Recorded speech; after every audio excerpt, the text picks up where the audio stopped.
5 আগস্টের পর এই প্রশ্ন অবশ্য অনেকবার আপনার সামনে এসছে। তারপর আমি আপনাকে বলি, যেহেতু আপনার সাথে আমার দেখা হচ্ছে নতুন একটা ঘটনার পরে, এই প্রসঙ্গে নতুন একটা ঘটনার পরে, আপনি কিন্তু যে কোনো জায়গাতে এক ধরনের সমন্বয়ের প্রত্যাশী একজন মানুষ, ক্ষমা করার পক্ষে একজন মানুষ।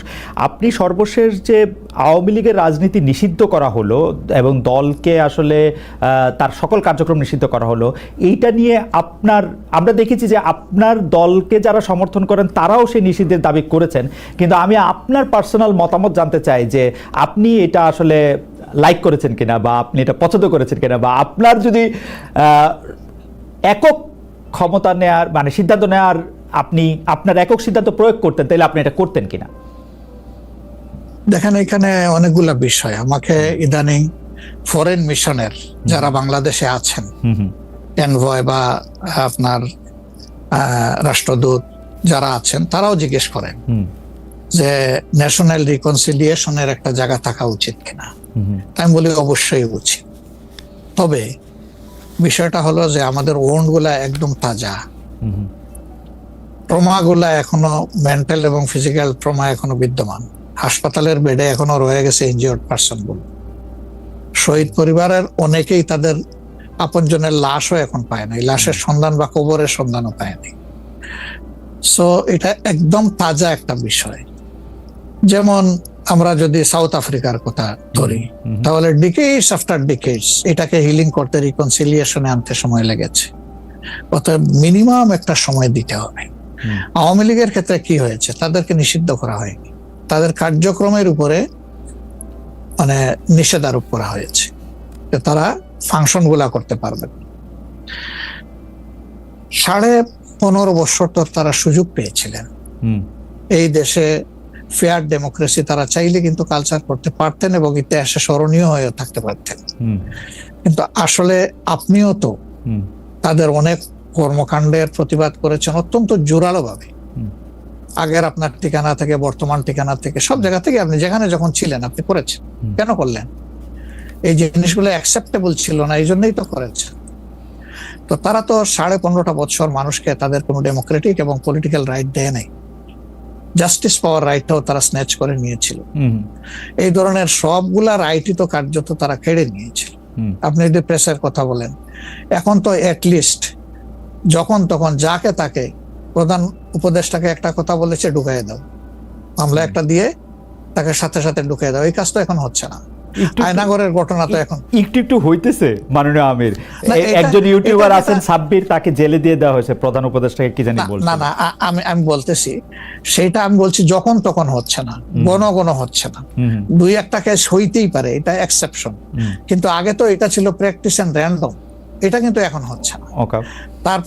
তারপরে আপনি দেখেন যে আয়নাগরের যে বিষয়টা, মানুষকে ধরে নিয়ে ঢুকাই দাও, হোয়ার অ্যাবাউট কেউ জানে না, তার ফ্যামিলি জানে না যে মানুষটা বেঁচে আছে নাকি মরেই গেছে।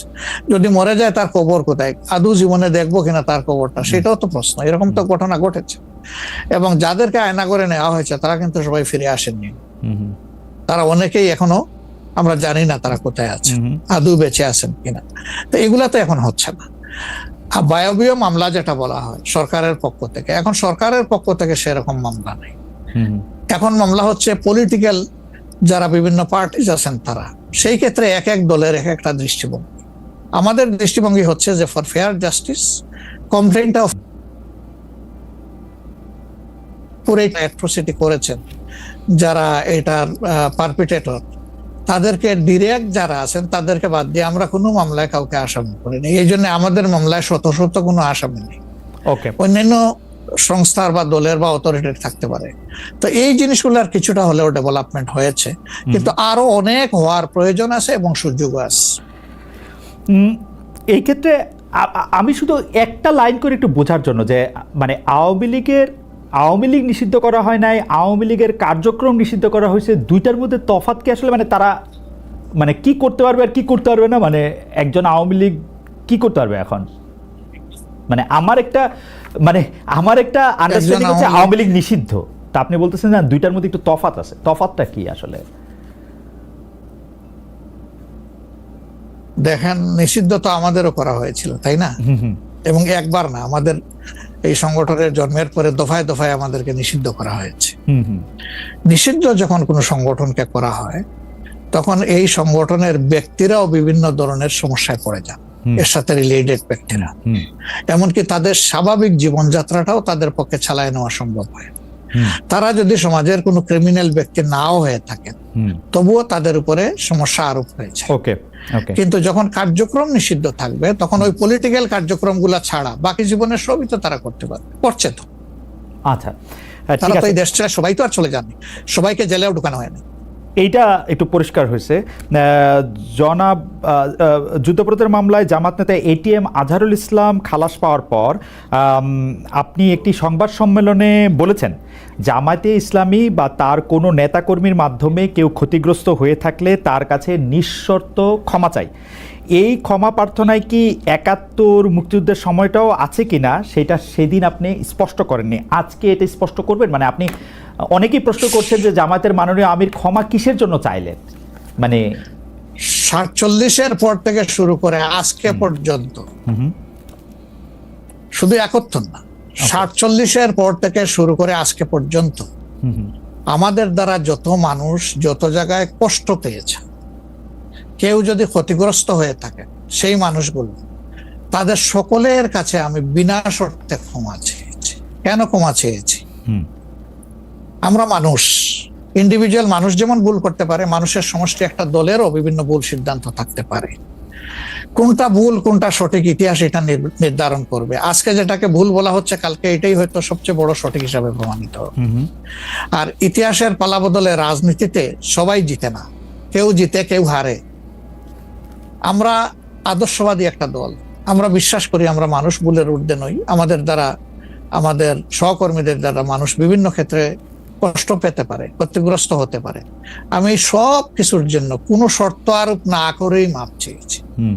ওকে, মানে ৪৭ এবং মাপ চাওয়ার মধ্যে কোনো পরাজয় নাই, লজ্জা অবশ্যই নাই। ৪৭ থেকে আজ পর্যন্ত যে কোনো কিছুর জন্য মানুষ আপনাদের কাছ থেকে যদি কোনো ধরনের আঘাত পেয়ে থাকে তার জন্য আপনি দুঃখ প্রকাশ করেছেন বা ক্ষমা চেয়েছেন। এর ভিতরে সব ঢুকে গেছে, কোনো কিছু বাদ নাই। ওকে, এভরিথিং ইনক্লুডেড। আচ্ছা, এবং এটা আনকন্ডিশনাল, মানে অ্যাপোলজি দিয়ে আনকন্ডিশনাল পার্ডন সিক করেছে।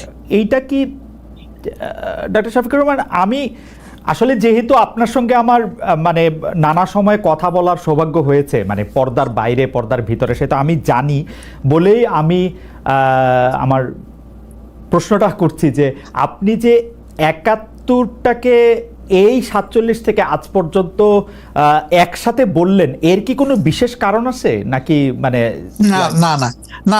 না, কোনো বিশেষ কারণ নাই। আমার মানবিক মূল্যবোধের জায়গা এবং আমার দায়িত্বের জায়গা থেকে আমি বলেছি, অনুভূতির জায়গা থেকে, দায়িত্ব এবং অনুভূতির জায়গা, বিশেষ কোনো কারণ। আচ্ছা, আমি আবার ২-৩ দিনের ঘটনা একটু আসি। আমরা ২টা ঘটনা আমরা দেখেছি যে আমাদের অনেককে ব্যথিত করেছে। একটা হচ্ছে লালমনিরহাটে একজন যিনি নরসুন্দর, তিনি এবং তার ছেলেকে খুব আয়োজন করে মারধর করা হচ্ছে এবং তাদেরকে টেনে নিয়ে পুলিশের কাছে নিয়ে যাওয়া হয়েছে। এবং আরেকজন যিনি ২০১৮ সালের ডিসেম্বরের রাতের ভোট বলে খ্যাত নির্বাচনের যে প্রধান নির্বাচন কমিশনার, তাকে আসলে খুবই অপমানজনকভাবে মানে থানায় নিয়ে যাওয়া হয়েছে এবং সেটা আবার ভিডিও করা হয়েছে। মানে আমি সাধারণভাবে যেটা বুঝি, আপনি আমাকে শাস্তি দিতে পারেন, আপনি আমাকে মৃত্যু দিতে পারেন, কিন্তু মানুষ হিসাবে আরেকটা মানুষকে অসম্মান করার অধিকার যে আমাদের নাই, এইটা কি মানে মানে নাকি এইটা আমাদের আছে কারণ তারা একটা খারাপ কাজ করেছিল, এরকম কি? মানে আমি জানি না, মানে অনেকে তার আরেকজন, জি আপনি বলেন, আরেকজন খারাপ কাজ করেছেন বলে আমিও করব, এটা কোনো যুক্তি? আমি আরেকজনের খারাপে কষ্ট পেলাম, ক্ষতিগ্রস্ত হলাম, এখন আমি সেম অথবা ওয়ার্স দেন দিস আরো খারাপ কিছু করলাম তার সাথে, সেটা কি কোনো মানবিক আচরণ বলে গণ্য হবে? নিশ্চয়ই না। তবে দেখেন, আমরা এটাকে কখনো সমর্থন করি না, কিন্তু পরিবেশ, প্রেক্ষাপট, স্থান, কাল, পাত্র, মানুষ কোনো জিনিসকে যখন লাইক করে না তখন প্রকাশ্যে হয় তার প্রতিবাদ করে, না হয় মনে মনে ঘৃণা করে, অথবা সে শক্তি থাকলে প্রতিরোধ করে। এই 3টা স্টেজ থাকে, এটা হাদিসের ভাষা অনুযায়ী। তো এই অবস্থায় আমরা হয়তো ভিজিবল সেই রকম প্রটেস্ট অনেক ক্ষেত্রেই করতে পারি না, কিন্তু আমরা এগুলাকে মনের দিক থেকে সাপোর্ট তো করি না, আমরা বরঞ্চ মনে করি যে এগুলা আরেকটা অপরাধ। ডেফিনেটলি সিইসি যিনি ছিলেন জি, তিনি তো একজন মানুষ, তিনি এই রাষ্ট্রের একজন সিভিল সার্ভেন্টও ছিলেন এবং উঁচু পর্যায়ে তিনি দায়িত্ব পালন করে তিনি রিটায়ার করেছেন। তিনি নিশ্চয়ই কাজ ভালো করেন নাই, অনেকগুলা খারাপ কাজ করেছেন। সেই সময়টা জনপ্রত্যাশার এগেনস্টে গিয়ে করেছেন। সত্য তথ্যের উপর না থেকে অসত্য তথ্য তিনি তার সংস্থা থেকে বলেছেন, সেগুলো সব খারাপ। তো তার জন্য তো আদালত আছে, কিন্তু আদালতে যাবেন, আমি তাদেরকে আদালতে নিয়ে যাই, আইনের আওতায় নিয়ে যাই, কিন্তু আইন আমার হাতে আমি তুলে নেবো কেন? এটা তো কোনো অবস্থায় আমরা সমর্থন করবো না। এই জন্য আপনার স্মরণ থাকার কথা, 5 তারিখ রাত্রেই আমরা ঘোষণা করেছি যে ব্যক্তিগতভাবে আমরা কারো উপর থেকে কোনো প্রতিশোধ নেব না এবং আমরা নেইনি। আমাদের 2-1টা ব্যতিক্রম ঘটনা ঘটেছে, আমরা তাদেরকে শাস্তি দিয়েছি, আমরা ছাড় দেই নাই কাউ। আমাদের এই ঘটনাগুলো র্যান্ডম না, ব্যাপক না, 2-1টা বিচ্ছিন্ন ঘটনা, আমরা কাউকে ছাড় দেই। আমরা যেহেতু আপনার সময় কম, আমরা দ্রুত একটা বিষয় থেকে আরেকটা বিষয়ে যেতে হচ্ছে। সম্প্রতি আপনি একটি ভাষণে বলেছেন, আমি এখানে ছোট্ট একটু অ্যাড করতে চাই। জি প্লিজ। এই যে মব, যেটাকে এখন মব বলা হচ্ছে, এর চাইতে কিন্তু আরো নিকৃষ্ট মব কিন্তু গত 15.5 বছর মানুষ প্রত্যক্ষ করেছে। ইভেন আপনাদের সাংবাদিকদের সাথে হয়েছে, আরো অনেকের সাথে, পলিটিশিয়ানদের সাথে তো এগুলো কোনো ডাল ভাত, কোনো ব্যাপারই ছিল না, সিভিল সোসাইটির মানুষের সাথে, শিক্ষকদের সাথে। কিন্তু ওইগুলা দিয়ে আমরা এটাকে জাস্টিফাই করতে চাই। হয়েছে বলেই আমরা সবাই মিলেই কিন্তু এগুলি প্রতিরোধ করেছি, প্রতিবাদ করেছি। আসলে যে যার জায়গা থেকে প্রচন্ড ভাবে প্রতিবাদ করেছে। আমার মনে আছে ডয়েচে ভেলেতে থাকতে আমি একবার শেখ হাসিনার নাম করে এতবার বলতেছিলাম যে কেন তিনি এটি করবেন, কেন তার এটি সমালোচনা করা যাবে না, এবং কেন তার এটা, মানে আমার মনে আছে যে মানে আমার সাংবাদিকতায় আমি কোনো সময় অ্যাক্টিভিজম করতে চাই না বা অ্যাক্টিভিজমের জায়গা থেকে, কিন্তু এইগুলির প্রতিবাদ আমরা সবাই মিলেই আসলে করেছিলাম, যে যার অবস্থান থেকে। এখনো আমাদেরকে করতে হবে, কিন্তু এখনো যদি আমরা সেই জায়গার মধ্যেই থাকি এবং কেউ কেউ আমরা এটা বলি যে তারা করেছে সেজন্য এটা ঠিক আছে, সেইটার ব্যাপারে আপনার কাছে বিচার দিতে চাইছি। প্রশ্নই ওঠে না, এটাকে সাপোর্ট করা যাবে না। আরেকজন অন্যায় করেছে তাই আমি আরেকটা অন্যায় করবো, এটা চলবে না। আর তাইলে আমরা ভালোর দিকে আগাবো কিভাবে? অ্যাবসলিউটলি আমরা তো আগাতে পারবো। আপনি সম্প্রতি এক ভাষণে বলেছেন, আরেকটা প্রসঙ্গে যাই, যে সেই গণতন্ত্র হালাল যার মাধ্যমে আল্লাহর বিধান কায়েম করা যাবে, বুলেট নয় ব্যালটের মাধ্যমে যেতে হবে। এটা আপনি বলেছেন হাদিসের রেফারেন্স দিয়ে। আপনার এই বক্তব্যের প্রতিবাদ করেছেন মুফতি ডক্টর সাইয়েদ মোহাম্মদ এনায়েতুল্লাহ আব্বাসী ওয়াসিদ্দিকী। রবিবার ফেসবুক এক পোস্টে দাবি করেছেন যে তিনি হাদিসের সুস্পষ্ট অপব্যাখ্যা করেছেন। আপনি এক লাইনে আবার একটু ব্যাখ্যা দিবেন কিনা? আমি হাদিসের দেই নাই, আমি বলেছি যে ডেমোক্রেটিক যে প্রসেসটা, এটা রাসূল করিম সাল্লাল্লাহু আলাইহি সাল্লামের পরে যারা রাষ্ট্র পরিচালনা করেছেন খোলাফায়ে রাশিদিন, তাদের সময় ছিল, এবং এটা বাস্তবতা আমরা সবাই জানি। হযরতে ওমর খুতবা দিতে দাঁড়াইছেন, সাধারণ মুসল্লি বলছে আমি আপনার খুতবা শুনবো না। কেন শুনবেন না? ওই যে আমরা কুশাগার থেকে কাপড় পাইলাম, আমার কাপড়ে লম্বা জামা হইলো না, আপনারটাই লম্বা জামা হইলো কেমনে? এই তো সেম কাপড় দেখতেছি। তখন তিনি তার ছেলে আব্দুল্লাহ ইবনে উমরকে বলেছিলেন, বাবা তুমি এবার জবাব দাও। তিনি দাঁড়াইয়া বললেন যে দেখেন, বাবা তো রাষ্ট্রের দায়িত্বশীল, তার সাথে বিভিন্ন বিদেশি প্রতিনিধি দল আসে, এই রাষ্ট্রের সম্মানে আমি বাবাকে বলেছিলাম যে বাবা আমাদের পোশাক 2 টুকরা করে কাটার দরকার নাই, আপনি অনুমতি দিলে আমি কুশাগারকে রিকোয়েস্ট করতে চাই যে আমাদের 2 পিস না কেটে দিয়ে দেওয়ার জন্য, সেটা দিয়ে আপনি জামা বানাবেন। তো আমার বাবা এবং আমার 2 পিস মিলে উনার 1 পিস হয়েছে এবং তাই উনার জামা লম্বা। তো লোকটা বসে আল্লাহ শুকরিয়া আদায় করে বললেন যে খলিফাতুল মুসলিমিন, এবার আপনি আপনার খুতবা দেন, আমি শুনবো, মন ভরে শুনবো। তো এই দেখেন, এটাই তো বিউটি অফ ডেমোক্রেসি। ওই যে আপনি ফ্রিডম অফ এক্সপ্রেশন বললেন, এর চাইতে ভালো ফ্রিডম অফ এক্সপ্রেশন কোথায় পাবেন আপনি? আমি বলেছি যে না, গণতন্ত্র হচ্ছে এটা কোনো ইজম না, এটা আপনি নিজেও জানেন। গণতন্ত্র কোনো মতবাদ না, it's a way to establish your ism. আপনি যেটা চয়েস করেন, এটা ক্যাপিটালিজম হইতে পারে, সোশ্যালিজম হইতে পারে, কমিউনিজম হইতে পারে, এরকম যেটাই হোক সেটা আপনি করবেন। কিন্তু এটা একটা ওয়ে, এই বাহনের উপরে আপনি চড়ে যাবেন। সেটা যদি আল্লাহর দিন কায়েমের উদ্দেশ্যে হয় তাহলে অবশ্যই এটা মুসলমানদের জন্য হারাম হওয়ার কথা না।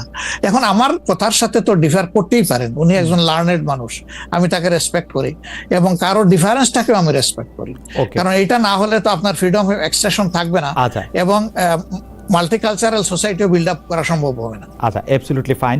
আচ্ছা, আপনি শুক্রবার একটা দলীয় কর্মসূচিতে বলছেন যে দিন কায়েমের চেষ্টা বা প্রচেষ্টা ঐচ্ছিক নয়, মুমিনের উপর ফরজ। আরবার আপনাদের দীর্ঘদিনের একটা স্লোগান হচ্ছে এরকম, আল্লাহর আইন চাই।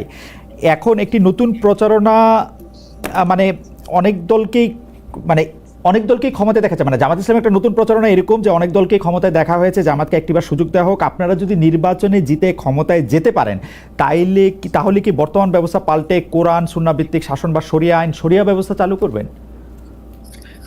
আসলে দেখেন, কোরআন সুন্নাহ ভিত্তিক মানে অনুশাসন যেটা, এটার ব্যাপারে সমাজের পারসেপশনের ভিন্নতা আছে।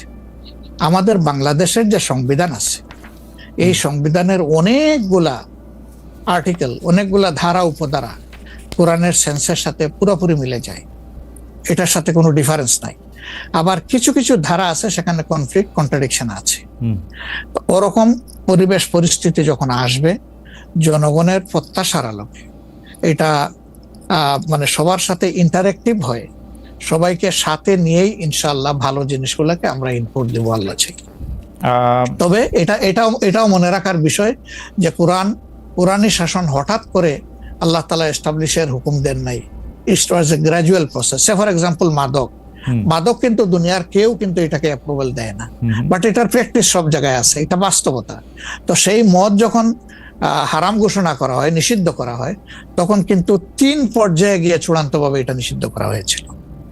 তো এটা গ্রাজুয়াল একটা প্রসেস। আপনি একটা ক্রাইম থেকে, দীর্ঘদিনের প্র্যাকটিস থেকে মানুষকে সরাবেন, আল্লাহ তাআলার সেই বিধানকে অনুসরণ করেই আমরা আগাবো ইনশাআল্লাহ। 5 আগস্টের পর থেকে বিএনপির পক্ষ থেকে যেহেতু জাতীয় নির্বাচনের দাবি জানানো হয়েছিল, এটা নিয়ে অনেক তাদেরকে রঙ্গব্যঙ্গ করা হয়েছে। জামায়াতে ইসলামী মাঝামাঝি থেকে ফেব্রুয়ারি ইলেকশনের কথাও বলেছে, রোজার পরেও ইলেকশনের কথা বলেছে, রোজার আগেও ইলেকশনের কথা বলেছে, কিন্তু আমরা দেখতে পাচ্ছি জামায়াতে ইসলামী 300 আসনে প্রার্থী ঘোষণা করে ফেলেছে। আপনারা যদি পরে কোনো রাজনৈতিক জোট করেন বা পরে যদি কোনো ধরনের রাজনৈতিক সমঝোতার মাধ্যমে জাতীয় সরকারের একটা আবহ তৈরি হয়, তাহলে কি হবে? আপনারা এখনই জোট ঘোষণা করে ফেলেছেন, সেটা কেমন হলো? আলহামদুলিল্লাহ, এটা আমাদের সাথে যাদের ইন্টারেকশন আছে তারা সবাই জানেন। আমরা বলেছি যে এটা আমাদের অফিসিয়াল ঘোষণা না, এটা হলো প্রাথমিক সিলেকশন, এবং সমস্ত আমাদের নমিনি যারা হবেন তাদেরকে সেম মেসেজ দেওয়া হয়েছে যে জাতীয় বৃহত্তর স্বার্থে যে কোনো সময় যে কোনো পরিবর্তন যে কোনো আসনে আসতে পারে। আমাদের সংগঠন এটার জন্য পূর্ণ প্রস্তুত। প্রয়োজনে আমার থেকেই পরীক্ষা শুরু হবে, কোনো অসুবিধা নেই। আপনার কাছে ছোট একটি পরীক্ষা, সেটি আপনার পরীক্ষা না, আপনার কাছে একটি ছোট পরীক্ষা। আপনি কুষ্টিয়া 3 সদর আসনে জামাত ইসলামের এমপি প্রার্থী হিসেবে ঘোষণা করা হয়েছে জনপ্রিয় ইসলামী বক্তা জনাব আমির হামজাকে, কিন্তু এদিকে আবার জামাতি ইসলামীর শুরা সদস্য জনাব ফরাজ হোসেন রয়েছেন, তার নামও জোরে সোরে শোনা যাচ্ছে। অনেকে বলছেন যে তৃণমূল জামায়াত আসলে পছন্দ করে নাই হঠাৎ করে এরকম একজনকে মনোনয়ন দেওয়া। এই বিষয়টাকে আসলে আপনি কিভাবে দেখেন? শুধু জনপ্রিয় না, নট দ্যাট। আমরা যখন কোনো জায়গায় নমিনি সিলেকশন করি তখন 2টা জিনিস আমরা বিবেচনায় নেই। একটা হলো যে এই নমিনির ব্যাপারে স্থানীয় সংগঠনের যারা নেতাকর্মী আছেন তাদের দৃষ্টিভঙ্গি কি, 2 নম্বর হচ্ছে জনগণের দৃষ্টিভঙ্গি কি। এই 2টা বিষয়কে আমরা বিবেচনায় নিয়েই প্রার্থী সিলেকশন করি। এবং এটা যেগুলা শুনতেছেন, অনেক সময় আমাদেরকে অতি ভালোবাসেন যারা, ওই যে আপনি একবার আমাকে জিজ্ঞেস করলেন যে আপনাদের ব্যাপারে এত বিরোধিতা করে কেন, আমি বলছিলাম যে তারা অত ভালোবাসে তো অনেক বেশি, এই জন্য আমাদেরকে নিয়ে কসলাইতে হবে। জনাব আমির হামজার বিরুদ্ধে যে দুটি বক্তব্য বেশি সামনে আসছে, তিনি একবার বলেছিলেন যে তার 14 গোষ্ঠী সবাই আওয়ামী লীগ করেন। 2 নম্বর হচ্ছে যে এই জুন মাসেও জনাব আমির হামজা নিজ এলাকায় মোটরসাইকেল শোডাউন করেছেন, যেই শোডাউনের রাজনীতি অ্যাপারেন্টলি আপনারা উৎসাহ দেন না, কিন্তু তাকে এটি করতে দেখা যাচ্ছে। হ্যাঁ, আমরা তার দৃষ্টি আকর্ষণ করেছি। ওকে, আমরা এই ব্যাপারে দৃষ্টি আকর্ষণ করেছি যে পাবলিক ইনকনভিনিয়েন্স হয় এমন কোনো কাজ আমরা করব না, যত দূর সম্ভব এটা আমরা অ্যাভয়েড করে চলবো। এটা আচ্ছা, আমরা আরেকটা প্রসঙ্গে আসি যে লন্ডনে ডক্টর মোহাম্মদ ইউনূস এবং জনাব তারেক রহমানের বৈঠকের পর যৌথ বিবৃতির প্রসঙ্গে জামায়াতে ইসলামী একটা শক্ত অবস্থান নিয়েছে। তারা বলেছে যে বৈঠককে তারা স্বাগত জানিয়েছেন, কিন্তু যৌথ বিবৃতিটা তারা পছন্দ করেন নাই। এই কারণে জাতীয় ঐক্যমত্য কমিশনে তাদের অংশগ্রহণও তারা একদিনের জন্য বয়কট করেছেন, মানে আপনারা বয়কট করেছেন। পরে আবার ডক্টর মোহাম্মদ ইউনূস আপনাকে ফোন করেন এবং সেই টেলিফোনের পরে আপনি ডক্টর মোহাম্মদ ইউনূস টেলিফোনে কি বলেছিলেন আপনাকে, সেটাকে আমাদের একটু বলা যাবে? না, উনি আসলে সেখানকার পরিবেশটাই তুলে ধরেছেন সামগ্রিকভাবে যে কেন উনি এটা করতে গেলেন। আমাদের কনসার্নের জায়গা ছিল যে তিনি নির্বাচনের একটা টাইম লাইন, ডেট না, একটা টাইম লাইন ঘোষণা করেছিলেন যে এইটা ফার্স্ট হাফ অফ এপ্রিল কোনো একটা সময়ে নির্বাচন অনুষ্ঠিত হবে এবং নির্বাচন কমিশন সেই ব্যাপারে তারিখ নির্ধারণ করে তারা শিডিউল দেবে। এটা কিন্তু সবগুলা দলের সাথে সিরিজ অফ টকের পরে, উনি সরাসরি আলোচনার পরে এটা করেছিলেন। এরপরে তিনি লন্ডনে গিয়েছেন। তারেক রহমান সাহেব যেহেতু দেশে নেই, এবং তিনি কার্যত বিএনপির এখন হইলেন নির্বাহী প্রধান, ভারপ্রাপ্ত চেয়ারম্যান। তো তার সাথে একটা বৈঠক হওয়াই উচিত, হইতেই পারে, এটা তো ভালো, এটা খারাপ কি? রাজনীতিতে ডায়ালগই তো উত্তম সমাধান। এবং বিএনপির কিছু কনসার্ন ছিল, তার সাথে আলোচনার মাধ্যমে সেটা যদি দূর হয়, এটা তো ভালো, জাতীয় জীবনের জন্য ভালো, জাতীয় রাজনীতির জন্য ভালো। কিন্তু যেটা সকল দলের সাথে আলোচনা করে তিনি একটা টাইমলাইন দিলেন, শুধুমাত্র একটা দলের সাথে আলোচনা করে সেটা থেকে এইভাবে তার প্রকাশ্যে ঘোষণা দেওয়া, যদিও তিনি ডেফিনেটলি বলেন নাই যে রমজানের আগেই হবে, তিনি বলেছেন যদি এই জিনিস ফুলফিল করা যায় তাইলে সেটা আগেও চিন্তা করা যেতে পারে, কিন্তু সেটা ভালো হতো।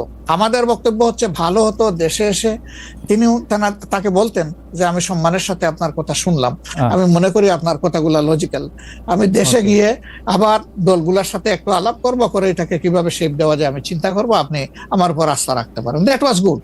কিন্তু এটা না করে সেখানে এটা ঘোষণা দেওয়াটাকে আমরা সঠিক মনে করি নাই। আমরা মনে করি যে ক্ষমতার ভারসাম্য একদিকে হেলে গিয়েছে এবং জাতি একটা রং মেসেজ পেয়েছে। এই জন্য আমরা আমাদের এই পর্যায়ে এটা আমার একটা প্রশ্ন, আপনার কাছে কি মনে হয় পরবর্তী জাতীয় সংসদ নির্বাচন আসলে কোন দিন কোন মাসে হবে? আমি ঠিক এটা জানি না, তবে আমি মনে করি যে এটা এপ্রিল পাড়ি দেবে না কোনো অবস্থায়। আর ফেব্রুয়ারিতে হলে আমিই বলেছি সবার আগে, আপনি বলেছেন যে হ্যাঁ, যে ফেব্রুয়ারিতে হলে এটা বেস্ট, কারণ এই সিজনটা আমাদের জন্য কমফোর্টেবল সিজন ইলেকশনের জন্য। আপনার কাছে কি মনে হয় আপনার মনে কি এরকম একটা সম্ভাবনা আপনি দেখতে পান যে এটা রমজানের পরেও আসলে যেতে পারে? সেই ক্ষেত্রে রমজানের সময় আপনাদের ক্যাম্পেইন করতে হবে। বেশিরভাগ সময় আমরা দেখি যে রমজানের সময় ধর্মপ্রাণ মুসলমানদের অনেকেই আসলে দুনিয়াবি কোনো জিনিসের মধ্যে থাকতে চান না, সেই ক্ষেত্রে ভোটের মানে এখনো কি? আমার মনে হয় যে রমজানে তো আমরা সব ধরনের সব কাজই তো করি, কাজ তো আমরা বাদ দিই না কোনো, রাইট? অফিস আদালত ব্যবসা বাণিজ্য সবই তো করি, ক্ষেত খামার যার যেটা আছে। রমজান আমাদের জন্য কোনো সমস্যা না, রমজান কারোর জন্যই সমস্যা হওয়া উচিত না। ওকে।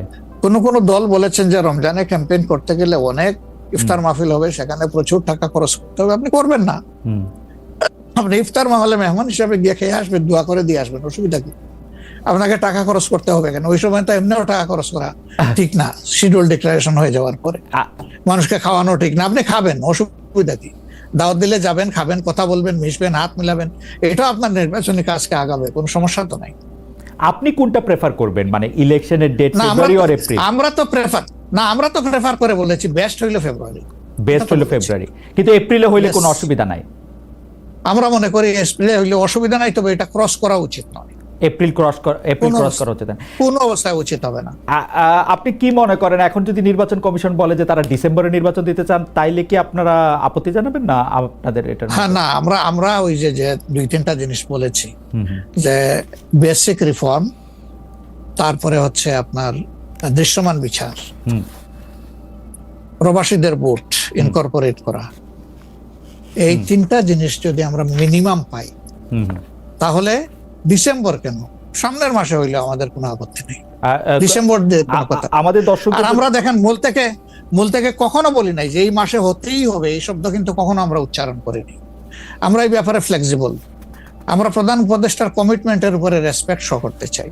উনি বলেছিলেন ডিসেম্বর এই বছর অথবা আগামী বছরের জুনের মাঝখানে যে কোনো সময় তিনি নির্বাচন দিবেন। তা আমরা দেখতে চাই যে তিনি তার কথার উপরে আছেন। তবে এটাও ঠিক যে মে জুন এইগুলা কিন্তু ইলেকশনের জন্য কোনো ফেভারেবল টাইম না। ইভেন এপ্রিলটাও একটু কষ্ট হবে, এই ব্যাপারে বলার অপেক্ষা রাখে না। ফেব্রুয়ারির চাইতে এপ্রিলে কিন্তু একটু কষ্ট বেশি হবে।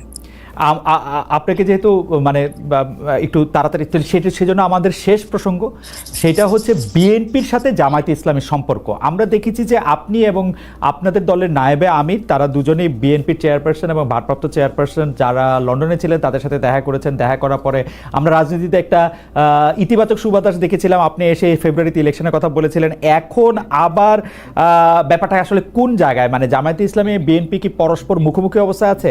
তাদের মধ্যে কি আবার এটা সদ্ভাব, মানে আসলে অবস্থাটা কি এখন? আসলে সমস্যাটা আমাদের না, সমস্যা আপনাদের। আচ্ছা, মিডিয়ায় যারা আছেন তাদের। আচ্ছা, আমরা তো মুখোমুখি না, আমরা তো পাশাপাশি আছি। তো ওকে, আমরা এই যে ঐকমত্য কমিশন বলেন বা অন্যান্য মিটিং গুলা বলেন বা আমাদের নিজেদের মধ্যে কথাবার্তা বলেন, আমরা তো কোনটা বন্ধ রাখি নাই, আমরা সবটাই আছি। কিন্তু কতিপয় মিডিয়া, সবাই না, এই কুচায় কুচাইয়া টেনে টেনে সুতা বাইর করে কোথায় একটু বিএনপির মুখামুখি জামাত হবে, জামাতের মুখামুখি বিএনপি হবে। এটার মধ্যে জাতির কি কল্যাণ আছে আমরা বুঝতে পারি না। আমাদের তো ওরকম কোনো রেশারেশির সম্পর্ক নাই। আমি হচ্ছে যে দুটা, খালি আপনি মিডিয়ার কথা বলছেন, ভালো করছেন। এখন আমরা তো আসলে মানে মিডিয়া থেকে অনেক সময় তথ্য নেই। বিএনপির নেতার প্রসঙ্গে একটি সংবাদ শিরোনাম আমি পড়েছি, ভোট হলে তো তাদের গুরুত্ব থাকবে না, জামায়াতকে ফখরুলের খোঁচা, স্বাধীনতার অবিশ্বাসীদের সমর্থন করা যাবে না, মির্জা ফখরুল। আবার আরেকটা রিপোর্ট, আবার আরেকটা পত্রিকার রিপোর্ট, জামায়াতকে স্বাধীনতা বিরোধী বলা হলে অনেকের বাবাও রাজাকার ছিলেন, জামায়াতের সাধারণ সম্পাদক বলছেন।